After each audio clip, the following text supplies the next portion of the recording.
মরুভূমির গভীরে একদিন একটা হরিণ তার পায়ের সঙ্গে আটকে যাওয়া একটা পুরনো কাপড় ছোটানোর চেষ্টা করছিল। ছোটাতে গিয়েই হঠাৎ করে সেই কাপড়টা এমনভাবে তার শরীরের সঙ্গে জড়িয়ে যায় যে দূর থেকে দেখলে মনে হচ্ছিল সে যেন কোনো সুপার হিরোর পোশাক পরে ফেলেছে। ঠিক সেই মুহূর্তেই অদ্ভুতভাবে তার শরীরে অসীম শক্তি চলে আসে। এখন সে চিতাবাঘের থেকেও বেশি স্পিডে দৌড়াতে পারে।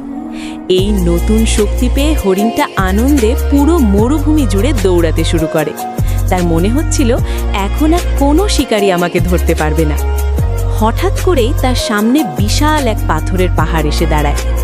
ভয় পাওয়ার বদলে হরিণটা এটাকে একটা চ্যালেঞ্জ হিসাবে নেয়। সে মাটিতে জোরে এক লাথি মেরে সোজা আকাশে লাফ দেয়, আর এক লাফেই পাহাড়টা পার হয়ে যায়। কিন্তু সামনে তখনও আরও উঁচু উঁচু পাথরের দেয়াল। এবার সে দৌড়াতে দৌড়াতে পুরো শক্তি দিয়ে মাথা দিয়ে দেয়ালে ধাক্কা মারে। ধুম! দেয়াল ভেঙে টুকরো টুকরো হয়ে যায়। পরের দিন মরুভূমির ভেতরে সে এক সুন্দরী মেয়ে হরিণকে দেখতে পায়।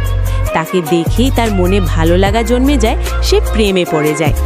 মেয়ে হরিণটাকে ইমপ্রেস করার জন্য সে এদিক ওদিক লাফাতে শুরু করে, কিন্তু কোনো কাজেই কাজ হচ্ছিল না। তখন তার মাথায় একটা দারুণ আইডিয়া আসে। আমি ওকে একটা সুন্দর ফুল উপহার দেব। সবচেয়ে সুন্দর ফুলটা ছিল প্রায় 1000 মিটার উঁচু পাহাড়।